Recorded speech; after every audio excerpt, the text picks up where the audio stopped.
మన ఆధునిక ప్రపంచాన్ని తీర్చిదిద్దిన ఒక నమ్మకముంది. అయితే అదే నమ్మకం మన గొప్ప ఆశయాలకు, మన చరిత్రలోని చీకటి అధ్యాయాలకు ఎలా కారణమైందో ఈరోజు మనం చూద్దాం. సరే, ఈరోజు మన చర్చ అంతటికీ మూలమైన ఒక ప్రశ్నతో మొదలుపెడదాం. ఏంటంటే, ఒకవేళ ఈరోజు ప్రపంచంలో అత్యంత శక్తివంతమైన మతం దేవుణ్ణి పూజించకుండా స్వయంగా మానవాళినే పూజిస్తే అప్పుడేమవుతుంది? ఈ ప్రశ్నకు సమాధానం తెలియాలంటే ముందు మనం హ్యూమనిస్ట్ మతం లేదా మానవతావాద మతం అంటే ఏంటో అర్థం చేసుకోవాలి. సింపుల్గా చెప్పాలంటే మానవతావాదమంటే మానవాళిని పూజించడం. అంతవరకు బాగానే ఉంది. కాని అసలు చిక్కంతా ఇక్కడే మొదలవుతుంది.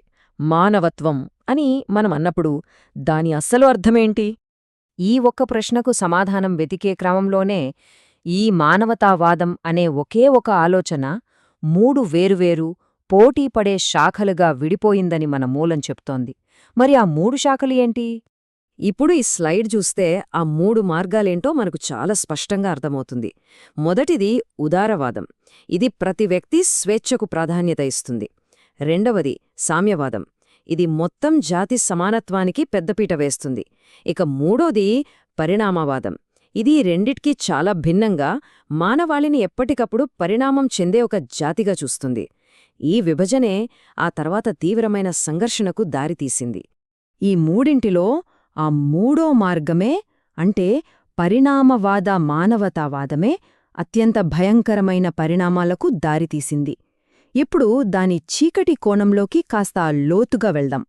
ఇది వినడానికి చాలా ఆశ్చర్యంగా, షాకింగ్గా ఉండొచ్చు. కాని మన మూలం చెబుతున్న దాని ప్రకారం నాజీలు మానవాళిని ద్వేషించలేదు. వాస్తవానికి వారు మానవాళి కోసమే పోరాడుతున్నారని బలంగా నమ్మారు. వాళ్ల దృష్టిలో వాళ్లు మానవజాతి భవిష్యత్తును కాపాడుతున్నారన్నమాట.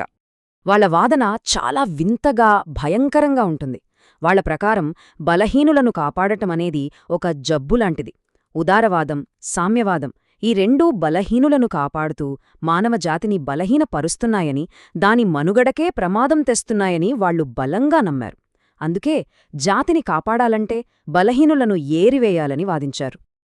ఈ ఆలోచన వాళ్ల పాఠ్యపుస్తకాల్లో ఎంత బలంగా పాతుకుపోయిందో చూడండి. ఆనాటి ఒక జర్మన్ బయాలజీ టెక్స్ట్బుక్లోని ఈ మాటలు వాళ్ల ప్రపంచ దృష్టికోణాన్ని మన కళ్లకు కడతాయి. వాళ్లకి జీవితమంటేనే ఒక కనికరం లేని పోరాటం.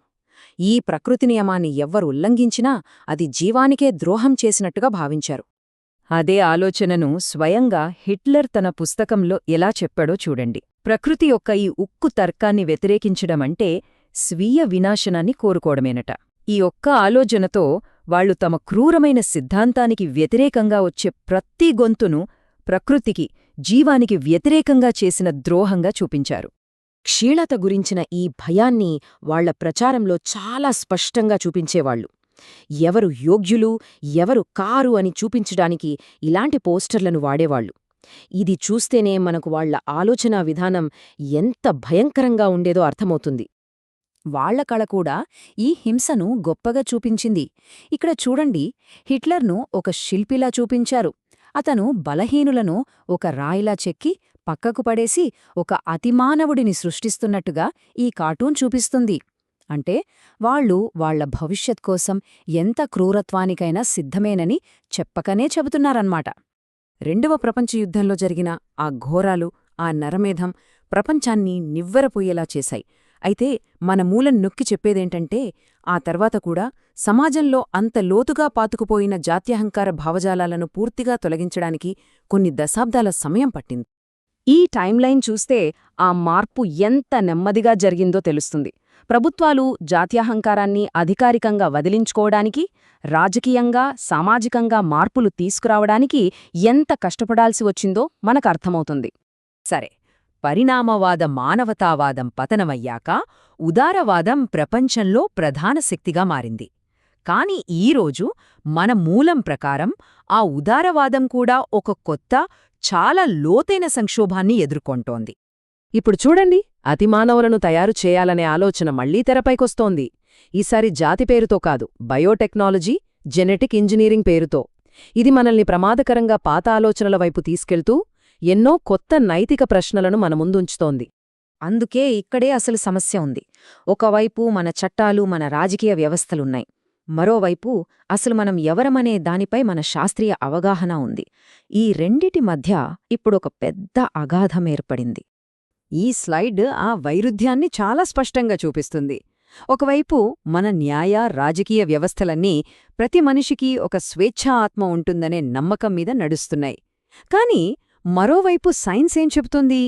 మనం కేవలం హార్మోన్లు, జన్యువులు, మెదడులోని రసాయన చర్యల కలయిక మాత్రమేనని, ఇక్కడ ఆత్మ అనేదానికి చోటు లేదని చెప్తోంది. ఇది మనల్ని ఒక కీలకమైన ప్రశ్న దగ్గర వదిలేస్తుంది. ఒకవైపు బయాలజీ డిపార్ట్మెంట్ మన గురించి చెప్తున్న నిజాలు, మరోవైపు లా, పొలిటికల్ సైన్స్ డిపార్ట్మెంట్లు నిర్మించిన వ్యవస్థలు. ఈ రెండింటి మధ్య ఉన్న ఈ గోడను మనం ఇంకెంతకాలం నిలబెట్టగలం?